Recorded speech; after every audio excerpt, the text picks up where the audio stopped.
So in the past couple of days, Matt LaFleur gave an update on Christian Watson's injury and how he's progressing. He suffered the ACL tear initially on January 5th. And looking at most NFL players coming off of these ACL tears, they typically return in 9 to 12 months, depending on the severity of the ACL injury. And so if Watson were to return in 9 months, that would put him playing in early October. And it's hard to know exactly, what to read into Matt LaFleur's quote that says, he's ahead of schedule, because who knows exactly what this schedule is. The most information we got on that was from Watson's father, Tazim Wajed, who shared on X following Watson's injury, quote, "He'll have his surgery soon and should be back around week 12 with a normal rehab. There's nothing outside of what's typical with his injury, simple ACL and minor cleanup." And so according to his father, week 12 would be the time for him to return with a normal rehab. And that was pretty soon after the injury. And so it's very possible that timeline has changed because, it's been a few months, and depending on how long it takes him to recover, how quickly he recovers, that could shift. But I think it's at least good news that LaFleur is saying he's ahead of schedule. It's better than him saying, he's behind schedule. So it's hard to know exactly what that means. It's hard to know when Watson's going to play. I think it's a lot of speculation. But the Packers have set themselves up to be completely fine, even if Watson were to miss the whole season. I don't think that's going to be the case. It doesn't sound like that'll be the case. With these injuries, though, you never know. You never know how long it's going to take for someone to reacclimate to, playing in the NFL.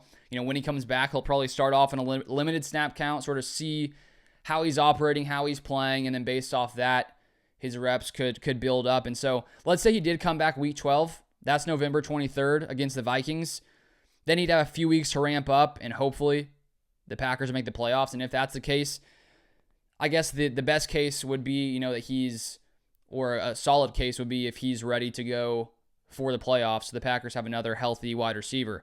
But Brian Gutekunst, I think, making decisions this offseason, he had to at least plan for the possibility of Watson not at all returning in the 2025 season. Not that that's a probable outcome, but when you're the GM and you're having to think about the season, looking at Watson, you don't know if he's going to come back at his normal speed.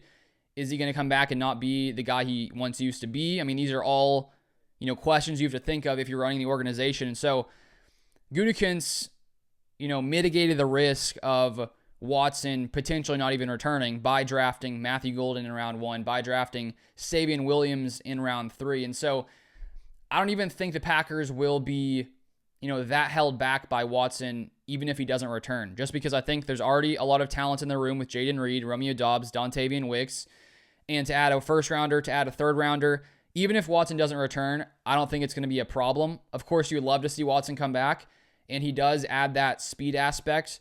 And he adds that size. Matthew Golden has the speed of Watson, at least when it comes to the 40. Golden ran a faster 40 than Christian Watson. But, Matthew Golden does not have the size of Christian Watson. So there are things that Christian Watson provides at his size and speed that a lot of other players in the NFL don't provide. And so you'd love to have him back later in the season. But the Packers are going to be okay even if he weren't able to return. But I'd say that's at least positive news that he is ahead of schedule. We don't know, what the date is for him to be set to return, but I think it's reasonable to think, missing half the season, and that's something we'll sort of keep an eye on as OTAs continue. I assume we won't see any more updates during this period, probably, but come training camp, we'll sort of see how he's looking, how he's progressing. If you want more Packers news, feel free to subscribe down below. I also have a second channel where I cover other NFL topics, which I will leave linked at the top of the description. So feel free to check that out. But thank you for watching, and I'll see you guys next time.